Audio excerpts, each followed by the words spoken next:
Bonjour à toutes et à tous et bienvenue sur la table ronde de Héritage colonial de la conservation de la nature organisée par Survival International et Extinction Rebellion. Qu'est-ce que cet héritage colonial de la conservation de la nature? D'un premier côté, nous avons l'idée que certains chercheurs, tels que des historiens de l'environnement, des philosophes et des anthropologues, mettent en avant que la crise écologique est une conséquence directe de l'histoire coloniale, que l'exploitation des hommes va de pair avec celle des ressources de la nature et des richesses de notre planète. De l'autre côté, nous avons l'idée que des chercheurs et des organisations pointent du doigt le fait que l'environnementalisme occidental aujourd'hui est directement le fruit de l'histoire coloniale et donc que ce même environnementalisme est basé sur des intérêts propres à une classe moyenne blanche, à ses valeurs, à sa vision du monde et par conséquent à la protection de l'environnement. Et que d'ailleurs, du coup, certaines réponses à cette crise vont même reproduire, elles aussi, parfois un système de domination sur les populations locales et autochtones qui n'ont pas le même rapport à la nature. Pour aller plus loin dans ces idées aujourd'hui et analyser cet héritage colonial, nous avons aujourd'hui avec nous Fiore Longo de Survival International. Fiore est chargée de la campagne Décoloniser la protection de la nature. C'est une campagne qui existe pour lutter activement contre le colonialisme vert. Cette idée qui promeut le fait qu'on ne peut pas faire confiance aux peuples autochtones pour s'occuper de leurs propres terres et des animaux qui y vivent. Survival International est une association mondiale qui est exclusivement consacrée à la défense des peuples autochtones, qui travaille ardemment avec eux pour les aider à défendre leurs terres, à défendre leur vie et les aider à déterminer leur propre avenir. Nous avons aussi du coup Romain Duda avec nous. Romain est anthropologue et il mène des recherches en Afrique centrale sur les relations société et environnement, plus spécifiquement sur les interactions humains et non humains. Romain a conduit plusieurs recherches au Cameroun, au Congo-Brazzaville et en République démocratique du Congo, parmi différentes communautés autochtones, telles que les Baka, auprès duquel il a analysé l'évolution des aspects socio-culturels liés à la chasse et aux politiques de conservation. Romain est aussi membre d'Extinction Rebellion. Extinction Rebellion est un mouvement de désobéissance civile qui lutte contre l'effondrement écologique et le réchauffement climatique. En tant que mouvement écologiste qui s'attache à rompre la division entre nature et culture, Extinction Rebellion doit se poser des questions sur les implications sociales de la conservation de la nature, notamment auprès des populations autochtones qui sont déjà fortement discriminées, pourtant alors qu'elles sont les premières à protéger les aires de biodiversité sur cette terre. Et finalement, nous avons aussi Malcolm Ferdinand avec nous. Malcolm est ingénieur en environnement et chercheur au CNRS. Il a publié mars dernier un livre intitulé Une écologie décoloniale qui explore notamment comment la pensée environnementale s'est construite sur des fondations coloniales, patriarcales et esclavagistes de la modernité. Nous allons laisser 15 minutes à chaque intervenant, puis nous ouvrirons un échange avec les auditeurs en ligne, donc n'hésitez pas à poser des questions pendant le live. Malcolm, du coup, pour commencer, pourrais-tu nous expliquer qu'est-ce que pour toi l'écologie décoloniale? Alors, bonjour à tout le monde, c'est un plaisir de participer à cette belle table ronde. Alors, je vais rentrer dans le vif du sujet à travers cet ouvrage que j'ai publié qui s'appelle Une écologie décoloniale. Donc, par écologie décoloniale, de manière très rapide, je décris une manière de penser la question écologique qui est intimement liée à l'émancipation postcoloniale, à l'exigence d'égalité homme-femme et finalement à aussi une forme d'exigence de justice sociale. Trop souvent, on a l'habitude de penser la question écologique indépendamment de ces enjeux, indépendamment des questions de racisme, indépendamment des questions de logement, indépendamment des questions de justice sociale et notamment des questions coloniales. Donc, dans ce livre et à travers ce concept, je pointe ce constat qu'il y a dans l'histoire de la pensée environnementale une omission, une occultation finalement de cet héritage colonial et esclavagiste de la modernité. Et cette omission est vraiment très dommageable. Pourquoi? Parce que quand on pense par exemple aux figures les plus connues de cette pensée environnementale, que ce soit Henri David Thoreau aux États-Unis, que ce soit Jean-Jacques Rousseau ici en Europe, que ce soit à partir du XXe siècle, quelqu'un comme Ado Léopold, ou alors ce philosophe norvégien Arne Næss, un des fondateurs de la deep écologie. On est souvent dans le paradigme d'un homme seul, solitaire, face à une nature qui est pensée comme étant vierge, en fait elle ne l'est pas. Et cette scène devient la scène à partir duquel on va conceptualiser le rapport qu'il faudrait avoir avec ce qu'on désigne comme nature. En fait, il s'agit d'une nature totalement asociale. Et cela, finalement, maintient une invisibilisation des autres formes de conceptualisation du rapport à la Terre et au monde qui existaient au même moment où ces personnes se baladaient dans la forêt de Montmorency, dans le pont de Walden aux États-Unis ou alors dans les montagnes en Norvège. Et donc, on a bien sûr un ensemble de peuples indigènes, de peuples autochtones de par le monde, en Océanie, en Asie, en Afrique et dans les Amériques, qui ont eux-mêmes proposé d'autres cosmogonies. C'est pour cela que, par exemple, quelqu'un comme Philippe Giscola parle de ceci, que ce n'est pas uniquement une vie en harmonie avec la nature, c'est que la configuration du réel, du monde, ne recouvre pas ce dualisme nature-culture, ce dualisme environnement-société ou écologie-politique, mais qu'il y a d'autres manières de se rapporter à l'ensemble des vivants. J'ai voulu prendre un angle particulier qui est celui de l'espace caribéen, qui met l'accent sur la place qu'a occupé notamment les Noirs transbordés qui ont été victimes de la traite négrière, en montrant qu'eux aussi avaient proposé une autre conception de l'écologie et qui relève de ce que j'appelle finalement cette écologie décoloniale.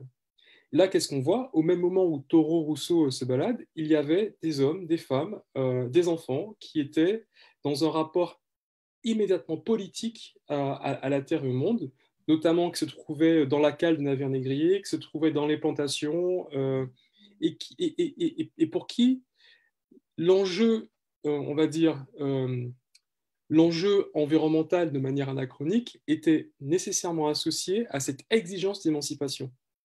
Il ne s'agit pas uniquement de protéger une nature pensée comme vierge, mais il s'agissait de proposer un autre type de société, un autre rapport à la fois aux autres êtres humains, mais aussi aux autres non-humains et à la Terre. L'une des figures, par exemple, que je convoque assez régulièrement est celle des marrons, du marronnage. Donc, ce sont ces personnes en situation d'esclavage qui ont fui la plantation et qui ont proposé finalement une politisation de l'écologie qui comprend une opposition à l'asservissement au racisme, à l'asservissement racisme des corps, mais aussi une opposition à cette plantation, à cette mise en ordre standardisée du vivant au seul but capitaliste de faire plus de sous au maître. Et donc ce sont cette alliance qui a trop souvent été occultée, que je mets en avant à travers cette idée d'écologie décoloniale, où il s'agit de préserver l'environnement, mais aussi de se confronter avec ces structures coloniales esclavagistes de la modernité. Un autre exemple qu'on peut trouver couramment, c'est que, bon, on doit aussi faire le constat que dans beaucoup d'espaces, que ce soit des ONG, que ce soit des agences gouvernementales, en Europe, aux États-Unis et dans les pays du Nord, on constate une moins grande diversité dans ces espaces que dans la société, les autres arènes où on évolue. Et ce qui est peut-être plus frappant, c'est que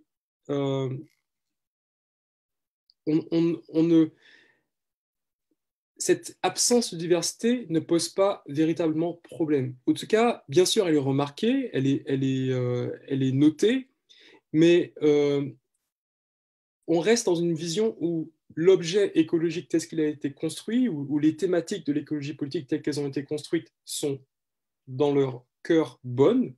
Le problème serait que finalement les minorités racisées ne rentrent pas dans ces espaces. Mais à aucun moment on va se dire, mais tiens, peut-être que la manière dont on conceptualise ce qu'on conçoit comme étant écologie, que le conceptualise ce qu'on conçoit comme étant nature, comme étant cette nature à désirer, pose problème. Et là, je pense qu'il y a bien sûr une déconstruction à faire.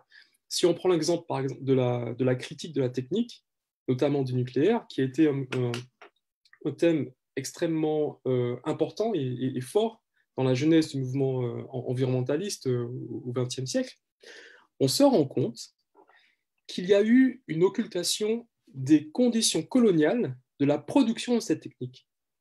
On sait très bien que pour pouvoir produire, par exemple, l'arme nucléaire, il a fallu exploiter des mines, il a fallu tester finalement ces armes sur un ensemble de peuples indigènes de la Terre, que ce soit en Algérie, en Polynésie, que ce soit aux États-Unis, que ce soit sur l'île Marshall, que ce soit en Australie sur les peuples aborigènes par les Britanniques, et que finalement, donc ça veut dire que finalement ces peuples autochtones ont été les premiers, parmi les premiers, à être exposés de manière extrêmement violente à cette technique qui crée un ensemble de ravages. Or, quand on lit un ensemble de penseurs de la technique qui vont dire, voilà, le problème du XXe siècle, c'est la technique qui entraîne une crise écologique, cette dimension, cette condition coloniale de la production de la technique est occultée. Et en occultant ces voies, ces expériences, on occulte aussi des alliances, c'est-à-dire qu'on occulte le fait que les colonisés ont eux aussi proposé une critique de la technique. Qu'il y a notamment Kwame Nkrumah, Frantz Fanon, Bayard Rustin qui se sont opposés aux essais nucléaires français en Algérie. Qu'aujourd'hui, Oscar Temaru, président de la Polynésie, a assigné l'État français pour crimes contre l'humanité à cause de ces essais nucléaires. Bon, là, on parle de l'arme nucléaire, mais il y a aussi l'énergie nucléaire qui requiert un ensemble de minerais. On sait par exemple que, ça c'est l'historienne Gabrielle Hecht qui le montre, que la bombe nucléaire qui a explosé, il me semble que c'était Hiroshima ou Nagasaki, je ne sais plus, mais que l'uranium de cette bombe, qui a permis à fabriquer cette bombe, provenait du Congo belge. C'est-à-dire qu'il y a tout un réseau qui permet de produire ces bombes, pas simplement de les essayer, mais de produire ces bombes et de produire l'énergie nucléaire. Et au final, on arrive à cette déconnexion, à ce que j'ai appelé dans mon livre cette double fracture, où on a un ensemble théorique, sociologique, politique de personnes qui réfléchissent aux questions écologistes, de conservation, de politique gouvernementale, de réchauffement climatique, de biodiversité, d'un côté, et de l'autre, on a celles et ceux qui se confrontent quotidiennement, empiriquement, mais aussi conceptuellement, à ces expériences postcoloniales, à ces expériences de racisme, ces expériences de violence misogyne, et bien sûr ces expériences de classe. Et cette fracture a des effets extrêmement dommageables. Alors, pour en venir peut-être au thème précis de cette table, qui est celui de la conservation de la nature, de cette généalogie, on va dire, qui fait fi de l'histoire coloniale, de cette généalogie environnementaliste, on arrive à des situations, alors je pense que Romain et Fior nous en diront beaucoup plus, mais on arrive à des situations où on va fantasmer sur une nature vierge, une nature qui ne remplit pas un ensemble de fonctions sociales que les différents peuples auxquels les différents peuples ça donnait, que ce soit aux États-Unis, que ce soit en Afrique, que ce soit dans certains coins des Amériques. Et du coup, on va penser la conservation comme cette mise en cloche, précisément en expulsant ceux qui ont noué de manière, pendant plusieurs siècles, voire plusieurs millénaires, des relations avec ces espaces. De manière très simple, on va penser la conservation contre les peuples qui vivent là. Et cela, voilà, enfin, j'attends d'entendre aussi Survival sur ces questions-là, mais cela s'accompagne d'un ensemble de violences qui vont être justifiées par cette espèce d'impératif bien pensant mais extrêmement violent en disant, ben voilà, je fais œuvre pour la planète, pour l'humanité, et en faisant œuvre pour la planète, pour l'humanité, finalement, je crée des actions totalement inhumaines. Et je pense que c'est là qu'il faut faire preuve d'inventivité. Ces expulsions, ces violences, je les ai vues dans la zone que je connais un peu mieux, c'est de la Caraïbe, je les ai vues en Haïti, où la création d'un parc, à un moment donné, a entraîné le massacre de certains paysans. Donc ceux qui produisent et qui créent le moins de problèmes écologiques, ce sont ceux qui sont expulsés, ceux qui sont violentés. Et tout cela, enfin, traduit aussi quelque chose d'extrêmement pernicieux. C'est-à-dire qu'on va encore fantasmer avec ces espèces d'images nobles, ces ours dans la banquise, ces espaces comme le dessin animé Le Roi Lion, qui sont toujours très loin de là où nous vivons, qui sont toujours très loin de nos assiettes, qui sont toujours très loin de nous. Et là-bas, alors on peut faire tout ce qu'il faut, etc. Et en faisant ça là-bas, alors bien sûr, on permet à certains chasseurs d'aller, comme le fils de Trump, d'aller faire sa chasse, mais en plaçant la focale sur une action lointaine, on occulte finalement les responsabilités qui sont ici, présentes, là où nous nous trouvons, que ce soit en Europe, que ce soit aux États-Unis, que ce soit à Paris, ici. Et en fait, on occulte à ce moment-là les liens qui existent entre la manière dont nous consommons, euh, la manière dont nous habitons, la manière dont nous nous déplaçons, avec on va dire, les violences, les perturbations qui sont créées ailleurs. Alors peut-être un dernier point, s'il me reste encore un peu de temps, c'est qui illustre en fait cette fracture contre laquelle je propose une écologie décoloniale, c'est le cas des feux. Donc on a vu qu'il y a eu ces derniers temps deux grands feux qui ont vraiment marqué l'actualité en Amazonie, en Amérique du Sud, et aussi en Australie. Ces feux, effectivement, sont extrêmement dangereux, dommageables pour l'environnement, mais aussi pour les peuples qui y habitent. D'ailleurs, il a fallu un peu de temps pour qu'on se rende compte que ce n'est pas que l'Amazonie qui brûle, mais ce sont aussi les communautés, et pas que les communautés amérindiennes, mais par exemple au Brésil, il y a aussi des communautés marronnes qu'on appelle les quilombolas. Et ce qui est particulier, c'est que le moment où on va reconnaître la place de ces peuples indigènes, c'est le moment où leurs paroles ou leurs concepts servent une certaine vision moderne, c'est-à-dire on va dire, ah ben oui, les aborigènes, ils ont une pratique avec des feux qui aurait permis d'éviter ces grands feux. C'est vrai, c'est vrai. Mais la question aborigène ne se réduit pas à cette technique qui peut servir les intérêts de ceux qui ne veulent pas de feu. Non, la question aborigène, c'est d'abord une question de justice. Et comme Flora l'a rappelé au début, effectivement, la crise écologique est le résultat d'abord d'une domination extrême des peuples indigènes de la Terre. Donc comment peut-on reconnaître cette destruction environnementale sans reconnaître les crimes et les dominations qui sont encore à l'œuvre de ces peuples, que l'on soit en Guyane, par exemple, aujourd'hui, que l'on soit en Australie. Et plus que reconnaître ces dominations, il faut aussi entendre les revendications de justice qui émanent de ces peuples et entendre selon leurs termes. Parce que vous savez, il y a une habitude de dire, voilà, non, non, non, vos revendications sont un peu trop, etc. Comme si comme si on va dire à ceux qui subissent ces violences comment ils doivent s'exprimer. Donc, et c'est là que je pense que une préservation ou une confrontation de manière compréhensive et juste à la question écologique doit nécessairement prendre en compte ces demandes de justice et d'égalité des anciens peuples colonisés, des peuples indigènes, de ceux qui vivent aujourd'hui les traces de cette histoire coloniale à travers des formes de racisme, que l'on soit en Afrique, que l'on soit en Amérique, que l'on soit ici à Paris. Merci Malcolm, merci pour ça, c'était très enrichissant. Fioré, est-ce que tu pourrais nous parler plus en détail de l'impact de l'écologie coloniale sur les peuples autochtones?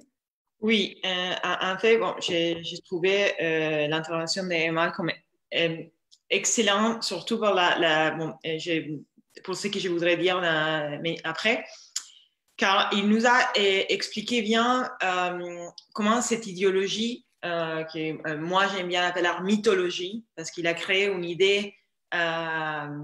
C'est un peu, il utilise la protection de la nature comme est fait aujourd'hui, utilise un langage mythique. Il y a une vision vraiment mythologique de qu'est-ce que c'est la nature, qu'est-ce que c'est les peuples autochtones. Donc, ce type de mythologie, c'était pas seulement une manière de voir la nature, comme Emma nous a expliqué, a été incorporée dans les institutions de la colonisation. Quand les colonisateurs anglais et français arrivent en Afrique, ils prennent avec eux, ils amènent en Afrique pas seulement l'armée, les écoles, l'église, ils amènent aussi les aires protégées. Donc, une mission concrète de qu'est-ce qui pour eux c'est la nature et comment il faut la protéger. Et donc, on a au début de la colonisation cette idée que l'Afrique et aussi l'Asie, c'est une terre sauvage. Une terre où, comme Malcolm nous expliquait, il y a des aventuriers européens qui vont trouver vont prouver comment ils sont forts, comment ils sont aventuriers. Et il y a toute une littérature qui s'est produite sur ça et qui arrive en Europe. Et donc, les Européens, ils lisent ces livres et comprennent que l'Afrique, c'est un territoire vide, où il y a seulement de la nature énorme, des plantes énormes, des animaux énormes et charismatiques, et quelques peuples un peu pas civilisés. Et ça, c'est la conception qui passe. Aucune idée de comment ces peuples sont plasmés, sont donnés forme à ces natures magnifiques et contenues dans les récits des voyageurs et dans la littérature. Mais les problèmes, ce n'est pas seulement ce qui arrive à la période coloniale, qu'on le sait, c'est super mal et horrible. Le problème, c'est que cette histoire n'a pas été acceptée. On n'a pas eu un processus de décolonisation de notre pensée.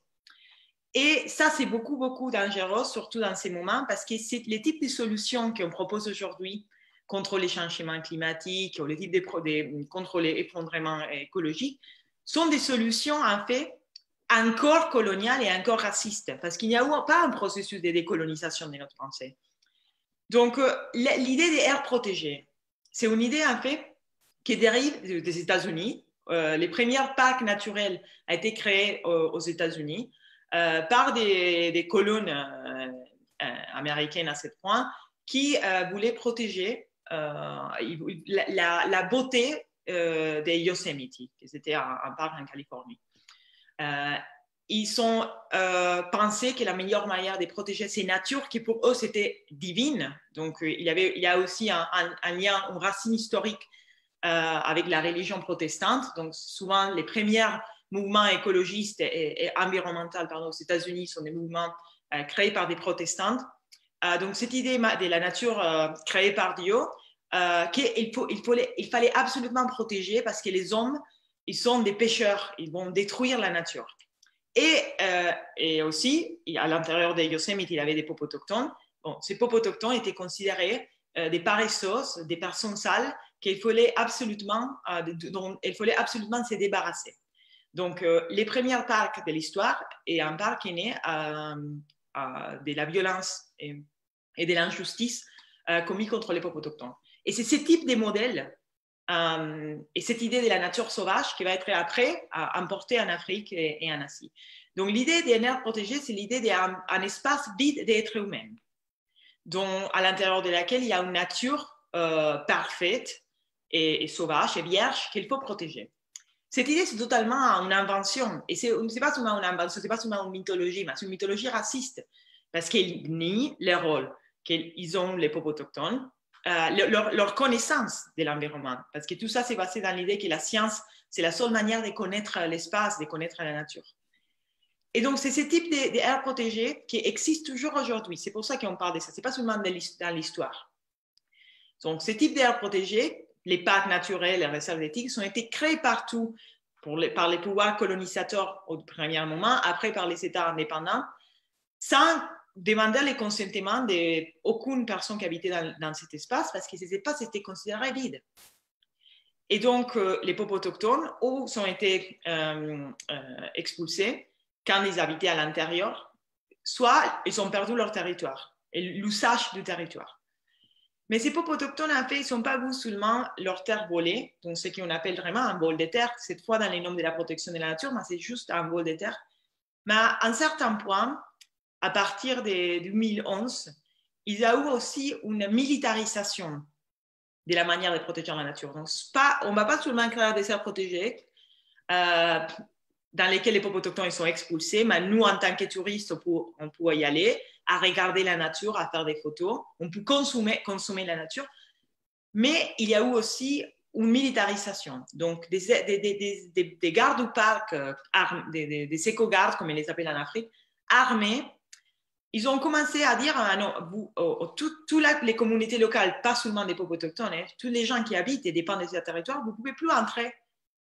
Parce que c'est interdit d'exercer n'importe quelle activité. Et ça a eu une conséquence énorme sur les peuples autochtones surtout, parce que les peuples autochtones dépendent de la terre pour vivre, clairement. Mais ce n'est pas seulement un lien matériel. On ne parle pas seulement du fait qu'ils ont besoin pour manger.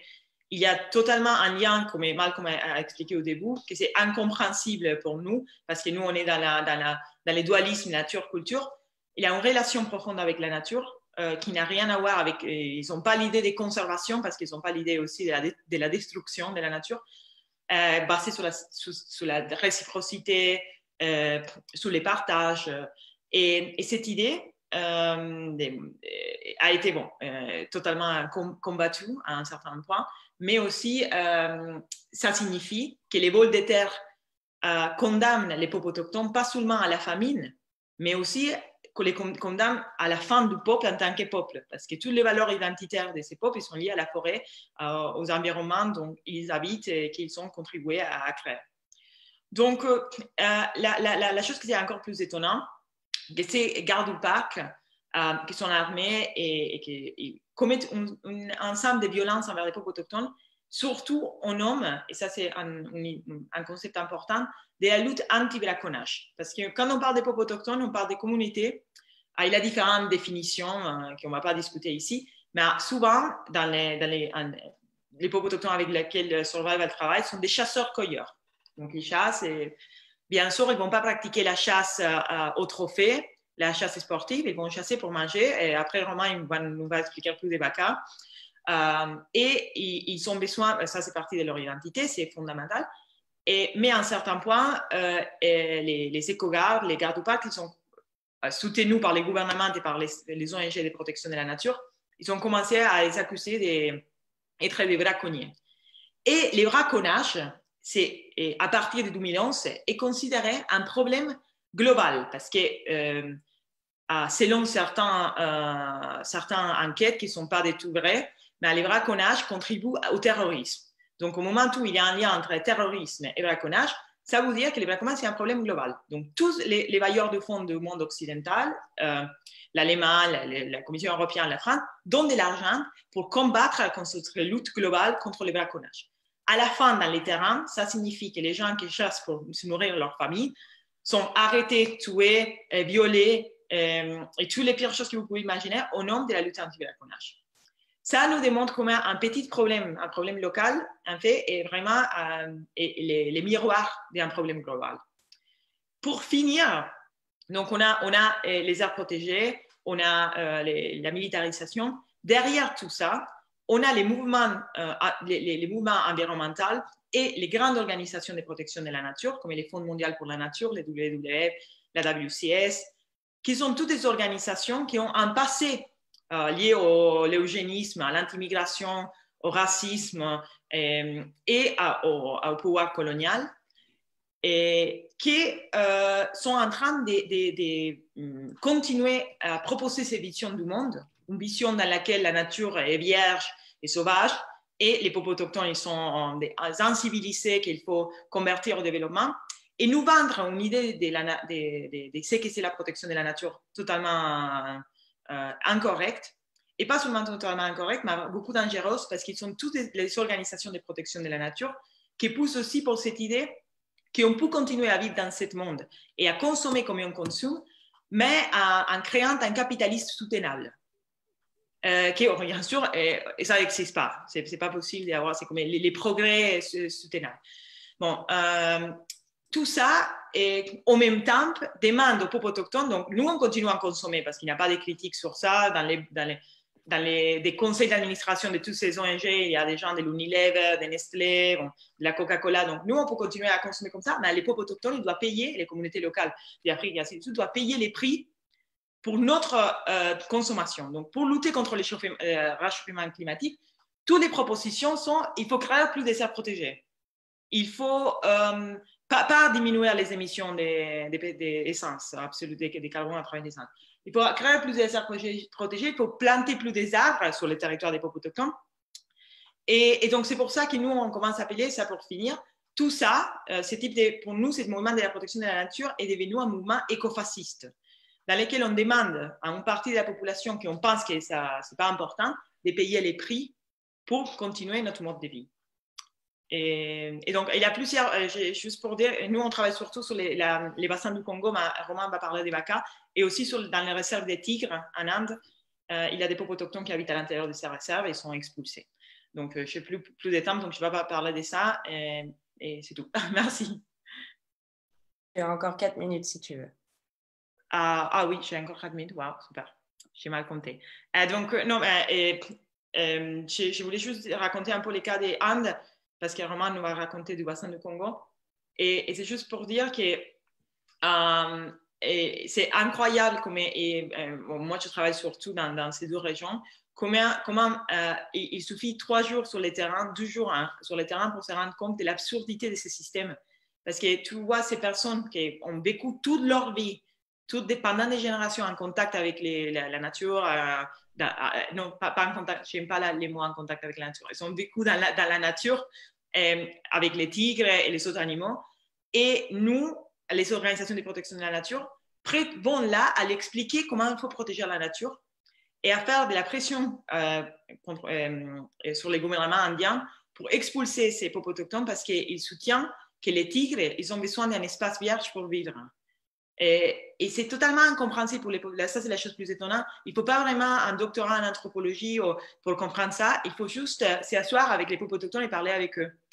Et les gouvernements, ils font des réunions, ils font des meetings avec tous ces ONG et pour décider comment protéger la nature, quand vraiment les personnes, et ça c'est ce qu'on essaye de faire à Survival, c'est de mettre les voix des peuples autochtones au centre du mouvement contre les réchauffements climatiques et pour les mouvements de protection de la nature.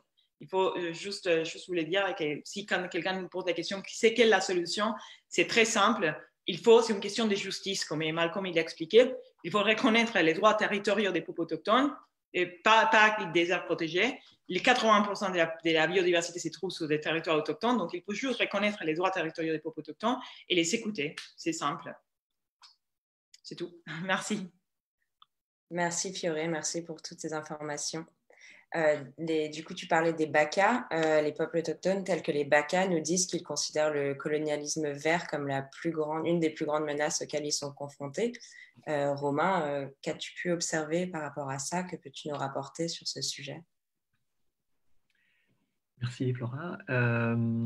Oui, difficile de parler après Fioré et Malcolm. Vous avez déjà dit énormément de choses intéressantes. Alors, je vais peut-être essayer de rentrer plus sur le terrain et de voir comment les Baka eux-mêmes ont perçu ça. Mais en tout cas, ce qui a été dit là, forcément, ça active tout le débat et les questionnements sur la question du grand partage occidental entre nature et culture, finalement, parce qu'on en est là. Et ce n'est pas seulement une question de grandes organisations de conservation, mais c'est aussi, ça questionne notre propre rapport à la nature et comme disait Malcolm, le fait que cette croyance dans l'idée qu'il y a une nature vierge et sauvage et que la nature prospère forcément mieux en l'absence de l'homme. Bon, là, pour le coup, on sait que c'est faux. La structure actuelle du bassin du Congo, des forêts du bassin du Congo, on sait très bien qu'elle est le fruit de siècles d'occupation, de coévolution, de pratiques, de transformation, et c'est encore plus le cas pour la forêt amazonienne. Mais d'où que ça pose la question de la nécessité de sortir de cet anthropocentrisme, bon, c'est plus facile à dire qu'à faire, et de l'ethnocentrisme dans lequel on est, quoi. Donc de considérer la culture occidentale comme valeur de référence, et que protéger la nature, c'est forcément une cause noble, sans forcément se poser des questions des limites éthiques et morales que ça peut poser. D'où il y a l'idée de décoloniser notre esprit, donc de prendre décoloniser dans un sens très large, au sens aussi de décoloniser notre imaginaire, dont parlait déjà Serge Latouche il y a 20 ans, c'est-à-dire que accepter qu'il y a d'autres manières de penser la relation entre les humains et la relation entre humain et nature, entre guillemets. Et c'est pour ça que justement c'est intéressant pour des mouvements écologistes actuellement, en fait, de s'intéresser aux populations autochtones, parce qu'il y a cette ligne directrice en fait d'attachement au territoire et à l'environnement. Bon, après, c'est un lien qui est pas récent, hein, si on peut remonter dans les années 70, donc les rapprochements entre les milieux indigénistes et milieux écologistes. Et et encore aujourd'hui, je pense notamment à l'Alliance des gardiens de Mère Nature, qui est menée entre autres par le cacique Raoni, qui défendent vraiment là cette question de rapport homme-nature, nature-culture qu'on essaie de déconstruire. Et en fait, ouais, cette idée que l'homme serait par essence destructeur de l'environnement. Voilà, c'est cette idée-là, je pense qu'il faut commencer à déconstruire. Et penser le contraire, c'est en fait oublier le fait que, comme le disait Malcolm, les vraies causes de la crise écologique sont d'une certaine manière une manière de penser l'économie, les échanges, la production, l'accumulation, et donc un modèle colonial et un sentiment de supériorité sur l'autre qu'on reproduit consciemment ou inconsciemment. Et donc il y a une légitimité, je pense, de continuer à parler de néocolonialisme, et surtout quand on voit que c'est encore hyper présent en fait entre pays occidentaux et notamment les pays africains, et notamment sur la question de la protection de la biodiversité. En fait, si on revient un peu en arrière, dans les années 90, il a commencé à avoir, après la Convention sur la diversité biologique de Rio en 92, c'est vraiment à ce moment-là où la Banque mondiale, les gouvernements africains et les grosses ONG de conservation ont commencé à réfléchir ensemble à des modèles de développement durable pour le bassin du Congo. Donc ça s'est décidé comme ça, mais aussi avec l'idée que le développement, qu'il fallait faciliter un développement économique et donc un développement durable d'un côté. Et donc il y avait cette sorte de dynamique à deux têtes en fait, parce que pour satisfaire des exigences internationales, mais qui en fait ne sont pas si internationales que ça, parce qu'on reste sur des valeurs et des priorités qui sont quand même encore propres à l'Occident. Alors moi, sur mon terrain de recherche, par exemple, au Cameroun, ça s'est manifesté comment? En fait, ça a entraîné cette discussion-là dans les années 90 à une division du territoire forestier du Sud Cameroun entre, d'un côté, des zones d'exploitation et des zones de préservation.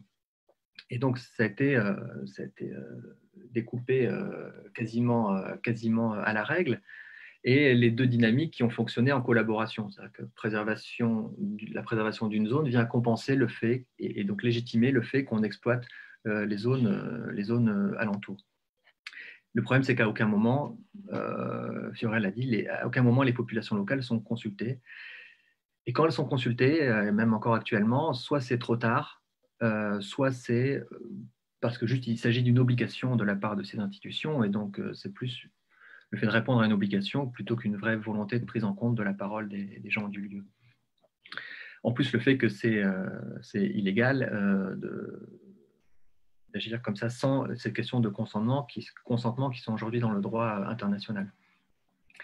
Donc en fait, il reste aujourd'hui aux populations, dans ces contextes-là, que des bandes de terre le long des pistes forestières, donc des sortes d'espaces rebus que personne ne veut, des espaces où forcément le gibier s'épuise parce qu'il y a une densité de regroupement humain, et donc après ça pose d'autres problèmes en chaîne, des problèmes nutritionnels, des problèmes sanitaires, des problèmes de conflits sociaux qui augmentent. Et c'est cette situation-là, c'est vraiment cette situation-là que connaissent les BACA face à cet accaparement des terres. L'accaparement des terres, on a parlé de l'exploitation forestière, mais c'est aussi l'exploitation minière, les plantations industrielles, et donc la création d'aires protégées qu'on peut considérer comme une forme d'accaparement des terres dans ce contexte-là.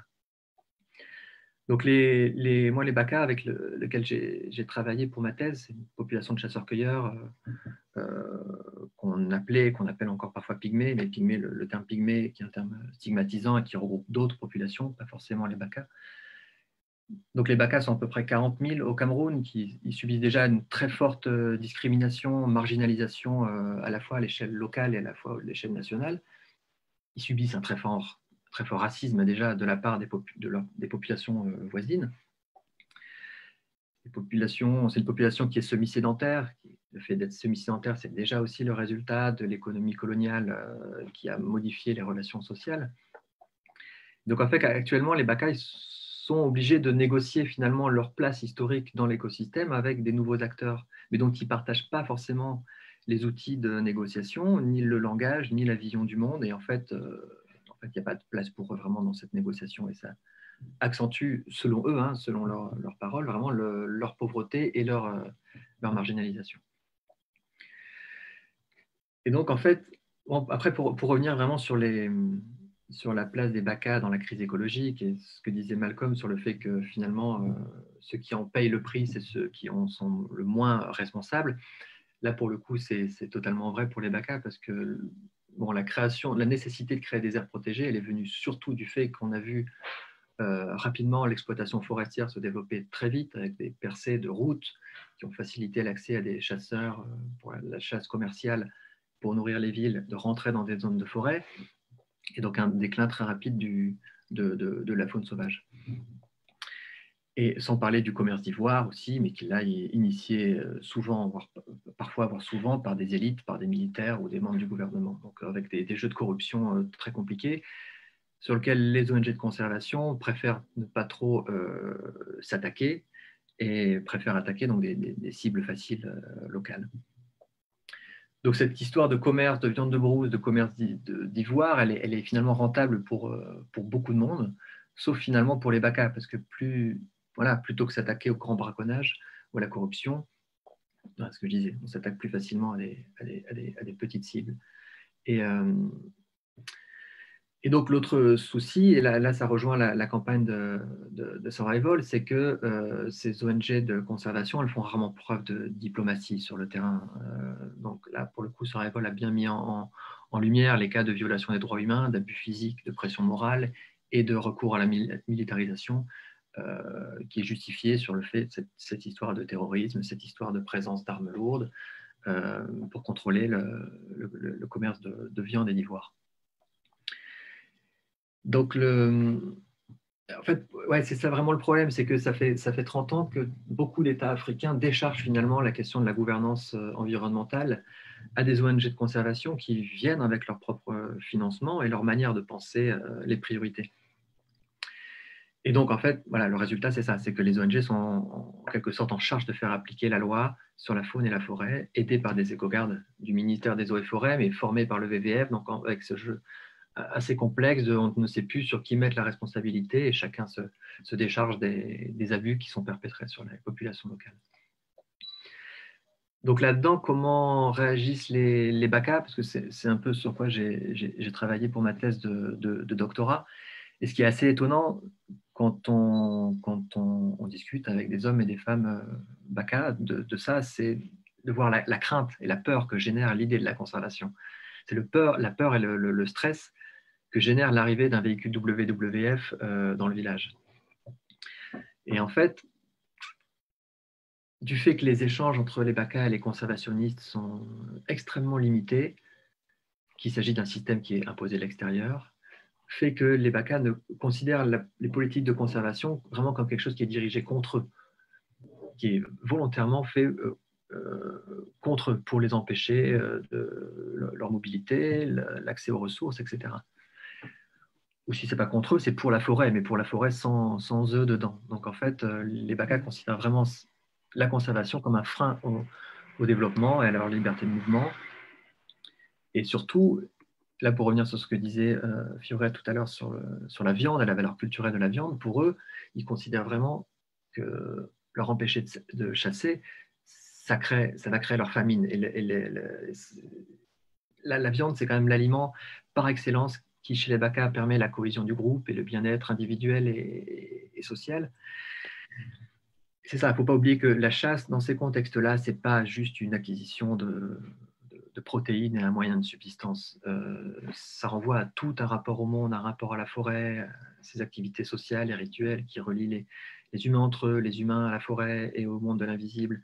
Donc il y a tout ça derrière, dans le sens quand on va penser les impacts en fait, des politiques de conservation. Et aussi par rapport à la mythologie des BACA, dans le sens où les animaux ont été conçus pour être consommés par les humains. Et donc voilà, on est dans cette incompréhension totale parce qu'il n'y a pas de dialogue et il n'y a pas d'implication des BACA dès le début des initiatives. Et donc, les efforts en fait, qui sont mis dans la conservation, ils paraissent complètement disproportionnés par les BACA. Dans le sens, quand on discute avec eux, il y a incompréhension totale, parce qu'en fait, il n'y a pas d'échange, il n'y a pas de dialogue. Je me souviens de 2 ou 3 chasseurs du village où j'habitais qui qui parlait de l'éléphant en l'appelant le fils des Blancs. Et cette manière d'appeler l'éléphant le fils des Blancs, c'est assez drôle parce que ça renvoie à un rapport très paternaliste en fait, qui est de l'éléphant qui est protégé par l'État, qui est protégé par les Blancs comme un enfant. Mais derrière ça, il y avait une énorme frustration en fait, parce qu'en fait, ils sont dans un contexte où ils sont déjà perçus comme des sous-hommes, relégués au rang du sauvage, de la forêt. Et donc, il y a cette idée que, à partir de cette relation-là, les Bakas se sentent finalement arrivés après l'animal dans l'échelle des valeurs. Donc, dans le sens où ça vraiment rajoute ce sentiment de marginalisation. Donc, quelles seraient les étapes? En fait, il y a cette question du consentement dont on a parlé, qui sont pas respectées, en fait, qui est une sorte de fumée ou de poudre aux yeux qui est montrée souvent par les organisations, mais qui sont concrètement, il faudrait vraiment voir comment ces histoires de consentement sont menées sur le terrain. Et les histoires de consentement, elles sont assez globales à l'échelle de toute l'Afrique centrale. Il y a une collègue qui a écrit un rapport sur la question et qui montrait que sur toute l'Afrique centrale, dans seulement 2 aires protégées sur 34, donc sur 34 aires protégées étudiées, dans seulement 2 cas, les populations ont été consultées en amont. Et dans seulement 4, elles ont été impliquées dans le processus de décision. Donc, c'est quand même des chiffres assez hallucinants, quoi. Alors, au niveau des solutions, c'est compliqué. Moi, je n'ai pas de solution. La solution, ce serait au BACA de la trouver dans la négociation, justement. Mais dans le sens où critiquer on doit se donner le droit, même quand on est militant écologiste, par exemple, de critiquer la conservation de la nature. Ce n'est pas parce qu'on est qu'on critique la conservation de la nature qu'on est contre la protection des écosystèmes. Bien sûr que non, il y a une urgence énorme à protéger les milieux et les habitants qui y vivent, dans une sorte vraiment de justice sociale et environnementale. Mais voilà, il faut réfléchir à ces méthodes. Et en fait, depuis 20 ans, il y a des initiatives de ce qu'on appelle la conservation communautaire. Après, dans cette idée de conservation communautaire, il y a de tout, hein, mais en tout cas, dans la plupart du temps, ça remet en cause cette vision top-down en fait, des prises de décision. Mais voilà, mais ce qui est complexe, c'est que ces initiatives de conservation communautaire, parfois, elles émergent localement et elles sont peu soutenues parce que c'est énormément les grosses ONG de conservation et leur financement et le lobby qu'ils font qui finalement génèrent de l'aide et du soutien et des financements. Donc voilà, je pense qu'il y a une urgence de décoloniser la conservation de la nature et de renverser ce rapport-là et donc voilà, travailler sur ces questions de justice sociale et environnementale et que tout est lié, quoi. Mais il y a énormément de travail à faire et d'écouter les populations locales, ce serait déjà un énorme avancement. En effet. Merci Romain. Nous allons pouvoir maintenant répondre à quelques questions des internautes. La première que j'ai notée là, c'est cette idée de l'écologie coloniale me semble très intéressante. En Afrique, certains gouvernements ne reconnaissent pas l'idée des peuples autochtones, disant que tous les Africains sont autochtones. En vous écoutant, il me semble que la ségrégation des peuples en Afrique est une idée coloniale. Pouvez-vous nous dire que tous les Africains sont des peuples autochtones? Si oui, quel effet pour les peuples autochtones en Afrique? Qui y va? Je ne sais pas qui vous répondre. Non, mais je commence ou je... Allez. La question de l'autochtonie, elle est hyper complexe. Elle est hyper complexe parce que, disons qu'actuellement, il y a plusieurs manières de définir l'autochtonie. Il y a l'autochtonie dans un sens anthropologique de premier habitant du lieu. À ce moment-là, comment on définit le lieu? Est-ce que voilà, les Bakas sont autochtones dans le sens où c'est les premiers à être arrivés dans le bassin du Congo ou premiers arrivés dans cette zone de forêt? c'est assez compliqué parce que voilà, les Baka, par exemple, ils sont au Cameroun depuis 400, 500 ans, ils ont bougé, et il y a eu énormément de migration dans tout le bassin du Congo, même bien avant l'arrivée des colons. Donc, la question de l'autochtonie en Afrique, elle est complexe d'un point de vue anthropologique. Mais la question de l'autochtonie, population autochtone, c'est aussi une définition politique aujourd'hui et qui renvoie à des situations de marginalisation et de discrimination. Et donc, voilà, il faut naviguer entre ces deux définitions, quoi. Je ne sais pas si, Fiorella, tu veux ajouter quelque chose.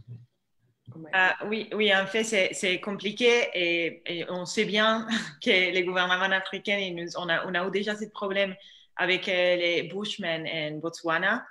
Les gouvernements de Botswana ont refusé de reconnaître l'existence des peuples autochtones parce qu'ils disent on est tous autochtones. Alors, survival fait une différence entre tribal et indigenous, que c'est une différence vraiment qui existe aussi dans la législation. Et nous, on s'occupe, on utilise en français autochtone parce que c'est en français tribaux, il y a une connotation colonialiste qui c'est pas trop bien.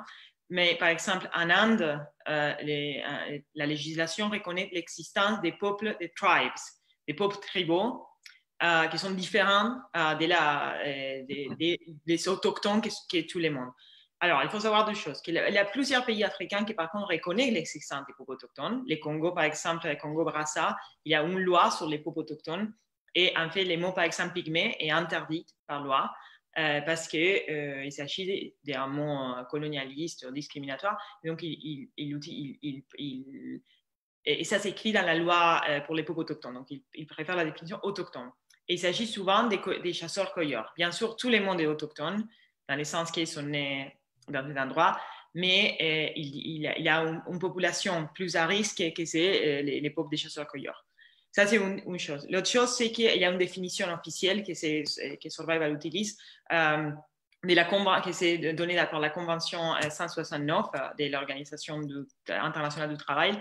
Et donc, il y a plusieurs caractéristiques. Bien sûr, il faut, pour être défini autochtone, il faut être né dans un endroit avant il faut être originaire d'un endroit avant la conquête ou la colonisation.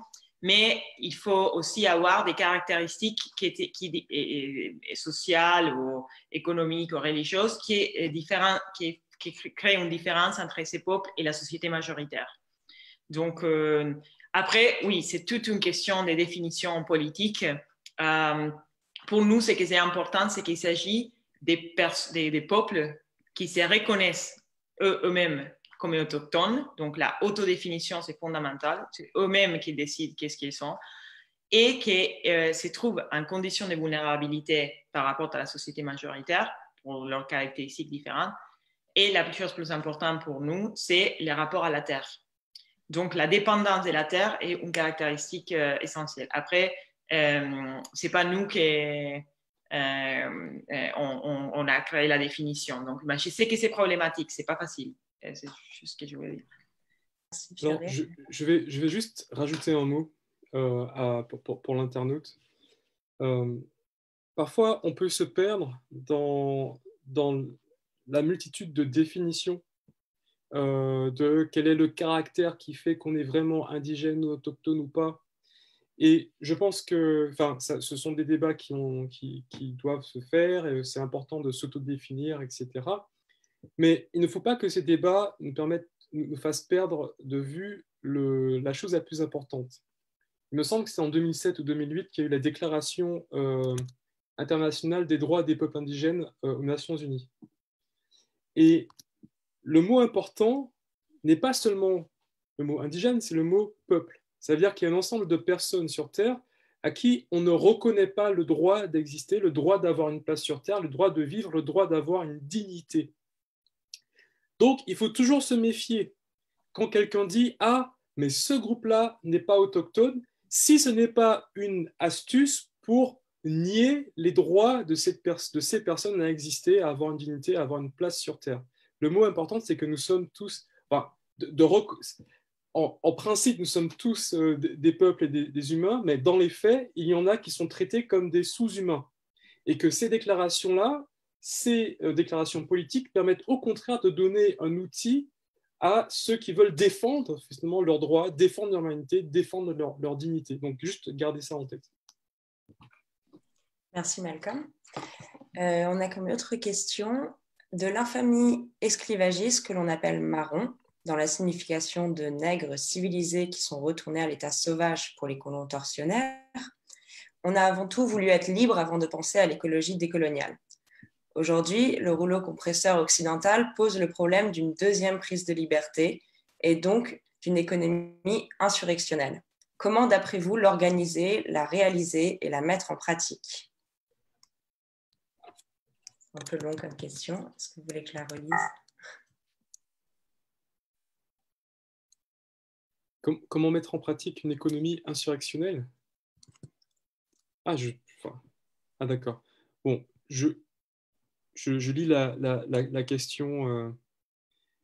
Effectivement, on ne peut pas décoloniser la pensée, décoloniser l'écologie sans décoloniser l'économie aussi. Et si on prend l'exemple des marrons et de certaines communautés, ce qui est intéressant, c'est la pratique économique qui est opposée à la plantation. C'est-à-dire qu'une pratique qui ne répond pas à cette exigence de flux tendu, cette exigence de profit, et qui permet du coup non seulement de prendre soin de la terre, mais aussi de prendre soin de soi, de prendre soin de la terre, de prendre soin de soi à travers le soin que l'on porte à la terre, c'est-à-dire trouver des espaces, fonder des espaces qui échappent à ces logiques de marché, à ces logiques néolibérales, que ce soit pour s'alimenter, que ce soit pour se déplacer, pour faire toutes les activités que l'on fait pour vivre. Et ces formes-là, elles sont inventées, elles existent déjà, il y a des exemples, notamment des peuples autochtones, mais pas que, et elles sont extrêmement diverses et variées.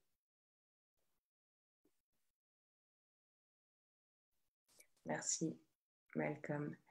Je pense qu'on a le temps pour une dernière question. Du coup, il me semble que les peuples autochtones savaient gérer leurs espaces et ressources naturelles. Est-ce que c'est que les colonialistes et le capitalisme ont détruit cet équilibre?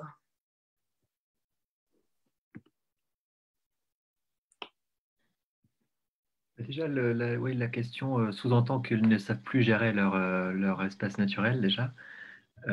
Donc ça, déjà, ça se discute. Parce que dans beaucoup de situations, on l'a dit, c'est pas forcément les populations dont on parle, là, les populations locales et autochtones qui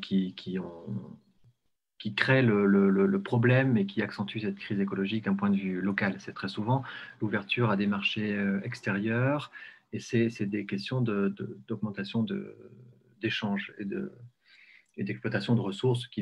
Voilà. Donc, ce n'est pas forcément c'est quasiment jamais finalement la surexploitation par les populations autochtones.